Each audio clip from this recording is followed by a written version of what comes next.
Dillon Gabriel snapped on Jared Verse over the number 8 jersey, and things escalated fast. What began as a simple locker room talk turned into a heated clash that teammates had to break up. This routine jersey dispute has now exposed a growing rivalry that could split the roster apart. Newly acquired defensive end Jared Verse walked onto the Cleveland Browns practice field wearing a number 8 jersey at OTAs, immediately igniting trade rumors surrounding Dillon Gabriel. That's day one. That's the first time this guy sets foot on the Browns facility. And just like that, somebody else's identity is on the line. Both players were wearing number 8 jerseys during OTAs. NFL jersey rules do not allow 2 players to wear the same number, even if they play on opposite sides of the ball. Something has to give. Now here's why that matters. This isn't just any number. Verse wore the same number with the Rams, where he was aptly dubbed V8. It's been his identity since he entered the league, his brand, his whole thing. And on the other side of that field, you've got Dillon Gabriel, a guy who's been rocking that same number since his college days at Oregon, and carried it all the way into the NFL. Gabriel wore number 8 with the Ducks, the same number as Marcus Mariota when he was a Heisman Trophy winner in 2014. Due to his Hawaiian heritage, he grew up as a fan of fellow Oregon alumnus and NFL quarterback Marcus Mariota, who has served as a mentor throughout his career. So for Gabriel, that number isn't a jersey, it's a tribute. It's a thread connecting him to everything that shaped him as a quarterback. And now a 260-pound edge rusher just showed up and claimed it on his first day of work, following the June 1 trade that sent the standout defender and 3 draft picks to Cleveland in exchange for Garrett. Verse officially arrived at the Browns facility on June 2. According to the Beacon Journal, the Browns roster for the June 3 OTA lists Verse wearing jersey number 8, the same number he wore during his 2 seasons with the Rams. And just like that, a number became a headline. 2 number 8 jerseys were on the field, but all eyes and cameras were focused on one of them. The reporters weren't crowding around Gabriel. The cameras weren't zoomed in on the backup quarterback. All the buzz, all the energy, all the attention, it was on the new guy, the fresh face, the man who just got traded from LA in one of the biggest deals in NFL history. Then there's a third option. Gabriel is let go by the team. A narrative currently surrounds the passer's future. Will he be traded? Will he be cut? Both options are reportedly on the table. Gabriel is the 3rd or 4th option in the QB room. So yeah, the number 8 situation. It's not just about stitching on a uniform, it's a whole story. And to really understand why this hit the way it did, you need to back up and understand what brought Verse to Cleveland in the first place, because the trade that dropped him into this building was nothing short of seismic. To understand how a jersey number became a referendum on a quarterback's career, you have to understand the earthquake that preceded it. Because Jared Verse didn't just show up in Cleveland. He was the centerpiece of a trade that left the entire NFL stunned. A deal so massive that analysts were scrambling for historical comparisons within minutes of it being announced. The Cleveland Browns traded 2-time NFL Defensive Player of the Year, Myles Garrett, to the Los Angeles Rams for 2-time Pro Bowl pass rusher Jared Verse and multiple draft picks. The teams announced Monday. Read that sentence again. 2-time Defensive Player of the Year. Gone. Traded by a team that for a long time insisted he was untouchable. The Browns received a 1st-round draft pick in 2027, a 2nd-round pick in 2028, and a 3rd-rounder in 2029. In what is one of the biggest trades in NFL history involving a defensive player. That's 3 picks spread across 3 years, plus a player who had already been named Defensive Rookie of the Year and made 2 Pro Bowls before his 3rd season in the league. The Browns didn't just move Garrett. They cashed him in for a rebuild package that's going to echo through the franchise for half a decade. Months after Andrew Berry insisted that any conversation about trading career Brown, Myles Garrett, would amount to wasting breath, the Browns general manager sent the best player in the modern history of the franchise to the Rams. That's the kind of flip that makes you do a double take. Berry had been batting away these questions all offseason, and then on June 1 he pulled the trigger anyway. To ensure the trade happened, Garrett waived his no-trade clause. Garrett had a 4-year, $160 million contract that included $123 million guaranteed, and also included a rare no-trade clause that enabled him to become one of the only defensive players in NFL history to have it. He had all the leverage in the world to stay, and he chose to go. Why? Because Cleveland had become a grind. Over the last 2 seasons, Garrett wasn't bashful about how the Browns' frequent losses drained him. Nothing is quite as rejuvenating as an ocean breeze, sunshine, and a legitimate chance to win a ring. Garrett packed up and left Cleveland, his football home for the majority of the last decade, for a consistent, stable winner in Los Angeles. The Rams' motivation wasn't subtle either. The Super Bowl is back at Los Angeles' SoFi Stadium on Valentine's Day 2027, and the Rams were willing to do a multitude of things to get Garrett in that building. They'll be the first team since the 1970 merger to field the reigning most valuable player on the offensive side of the ball and the defensive player of the year on the other. That's a franchise going all in, and they surrendered one of their crown jewels to do it.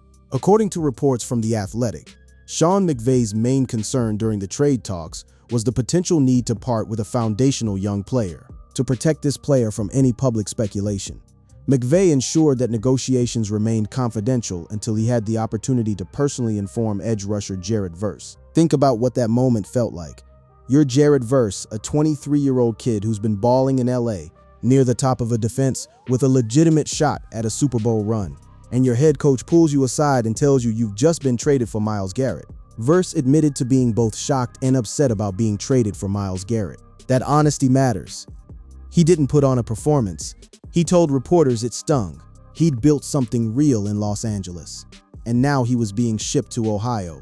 But here's the other side of it. For the Browns, Barry had a very specific picture in mind when those trade conversations started heating up. Browns GM Andrew Barry was adamant that he did not seriously consider the Myles Garrett trade with the Rams until Los Angeles included Jared Verse in the deal. As noticed by ESPN's Jeremy Fowler, Cleveland intentionally narrowed its candidate pool because the front office specifically requested a young, emerging pass rusher in return. Barry described Verse as an outstanding football player, former Defensive Rookie of the Year, two-time original ballot Pro Bowler, who is a perfect DNA match for our attacking front and really a terror in both phases as a run defender and a pass rusher. If all goes according to plan, Verse might be in his prime just as the Browns are mounting their own title pursuit. That's the bet. That's the vision. Trade the legend now, build the machine for later.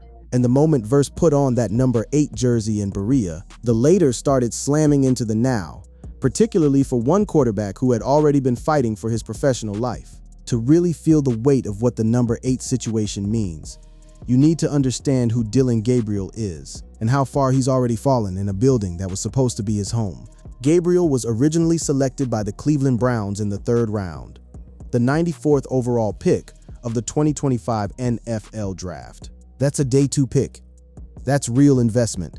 That's a front office saying, we believe this guy has a future here. And the resume they were working with was extraordinary. Gabriel ended his college career as the FBS all-time leader in total touchdowns with 189, while matching Case Keenum for the all-time record in passing touchdowns with 155. He also finished his career ranked 2nd in FBS history in career passing yards at 18,722, and his 63 career games started were the most in FBS history by a quarterback. That's not just a college standout.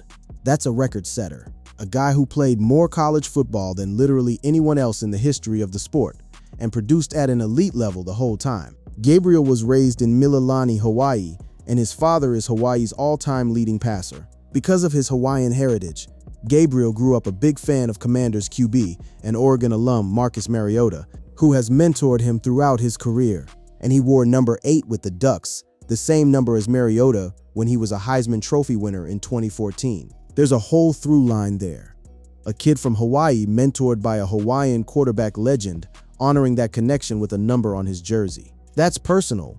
That's a story within the story. But professional football doesn't care about stories. It cares about wins. And Gabriel's 2025 season was rough. He threw for 937 yards, 7 touchdowns, and 2 interceptions last season with the Browns. He appeared in 10 games but started just 6, going 1-5 in those starts. 1 win and 5 losses as a starter, in a league that measures quarterbacks in wins. That's a hard number to shake. The circumstances weren't entirely his fault. The Browns were a mess at quarterback all year, cycling through bodies, navigating injuries, trying to figure out their direction. The Kevin Stefanski regime was clearly high on him, quickly elevating Gabriel as the starter after a 1-3 start to the 2025 season. They gave him his shot, he just couldn't hold it. Gabriel, who wore number 8 at Oregon, ultimately relinquished the job to Sanders after exiting a game against the Ravens in Week 11 with a concussion. On November 16, 2025, he sustained a concussion during the Week 11 game against the Baltimore Ravens. He experienced concussion symptoms during halftime and sought evaluation from the trainers. In accordance with the NFL concussion protocol, Gabriel was assessed and ruled out for the remainder of the game, allowing backup quarterback Shedeur Sanders to make his regular season debut in the second half. That moment changed everything. Sanders stepped in and never really stepped back out. And then the 2026 draft happened, and Cleveland made a decision that said everything about where Gabriel stood. It's been rumored about plenty since the Browns selected quarterback Dillon Gabriel on day 3 of the 2026 draft. It's unlikely that Cleveland carries 4 quarterbacks on the roster this year, and with Deshaun Watson, Shedeur Sanders, and Green all but locked in, Gabriel continues to feel like the odd man out. Think about that depth chart. Watson at 1, Sanders at 2, Green a rookie at 3, and Gabriel, he's a ghost in the room. Gabriel's only 3 competitive reps on Wednesday came in a 7-on-7 period, which underscored what everyone already knew. This is Watson versus Sanders, with head coach Todd Monken ideally naming a winner by the start of training camp in late July. Gabriel is the clear fish out of water here, and the coach who may have believed in his NFL future the most is now in Atlanta. That's Kevin Stefanski, gone to the Falcons, the one guy in the building who saw something special in Gabriel. The guy who drafted him and elevated him and gave him the starting job. He's not there anymore. New coach, new system, new priorities. Gabriel's biggest advocate just left the zip code, and then Jared Verse walked through the door wearing his number. In any other NFL city, at any other moment in time, 2 players briefly sharing a jersey number at OTAs would have been a one-day footnote.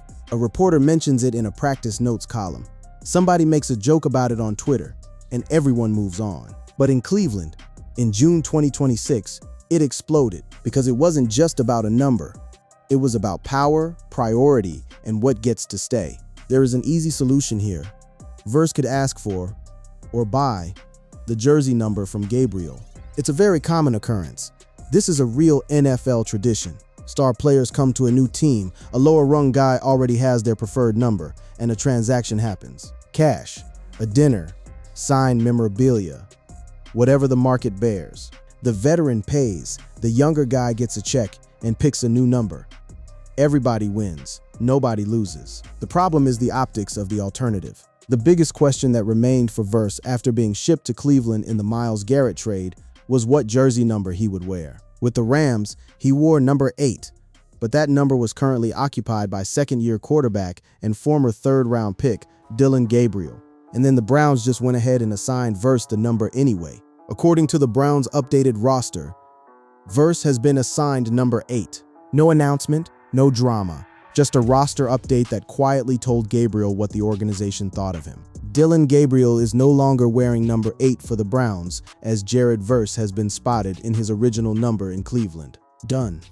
Just like that, Verse's jersey number with the Browns wasn't really a big talking point until he hit the practice field. But that's kind of the point.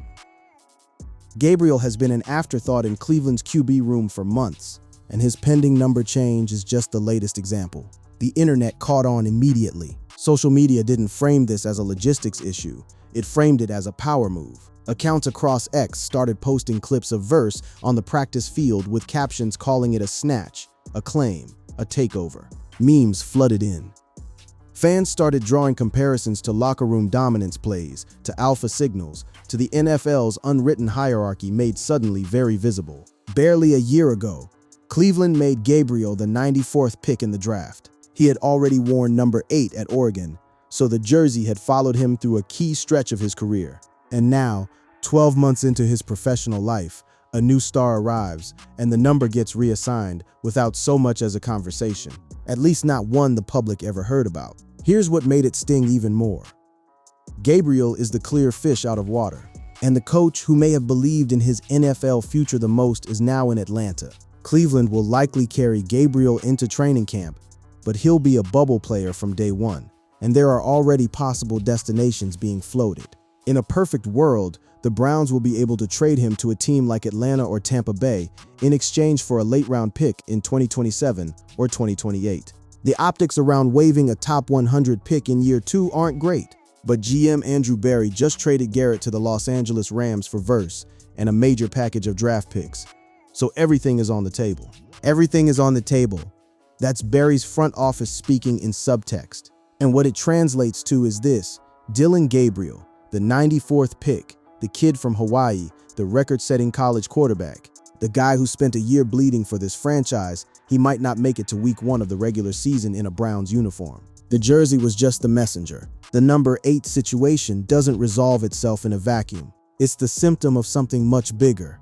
The Browns making a deliberate choice about who they're building around, what era they're entering, and who gets left behind as they walk into it.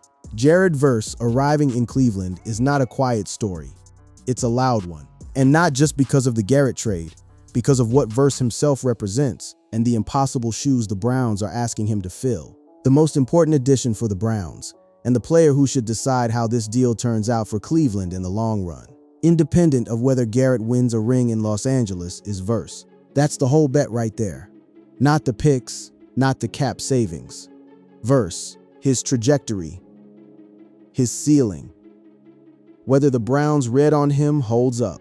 Verse is the 2024 Defensive Rookie of the Year. As GM Berry described, Jared is an outstanding football player, former Defensive Rookie of the Year, 2-time original ballot Pro Bowler. He's a perfect DNA match for our attacking front. He's really a terror in both phases as a run defender and a pass rusher. But even Verse himself knows what he walked into. He's replacing a player who just set the NFL's all-time single-season sack record. Garrett had set a new NFL single-season record with 23 sacks and earned the Defensive Player of the Year award for the second time in his career. That's the shadow Verse is stepping into. 23 sacks, 2 DPOY trophies, a first ballot Hall of Famer before he ever wears a Rams jersey. The biggest challenge facing Jared Verse in Cleveland has nothing to do with talent. It's about legacy. It's about being the piece of a deal that Cleveland's fan base has to watch while Garrett potentially makes a Super Bowl run in LA. Every sack Verse gets will be measured against a ghost. Every big game will prompt a comparison. That pressure is real, and it will follow him from the moment he steps on that field in September. It will be difficult for Verse to pack up and move away from a legitimate chance to win a title in favor of joining a team still working toward contention. He admitted as much. He was honest about the emotion of the trade, but he also made clear he was ready to compete. Despite the disappointment, he expressed excitement to get started in Cleveland. Verse is from Dayton, Ohio, and his sister is still there, so this isn't entirely alien territory. There's family here, roots here, and if the Browns' rebuild goes the way Berry is betting it will, with all those picks, the young defensive core, Shedeur Sanders developing at quarterback, Verse could be exactly where he needs to be when this thing comes together.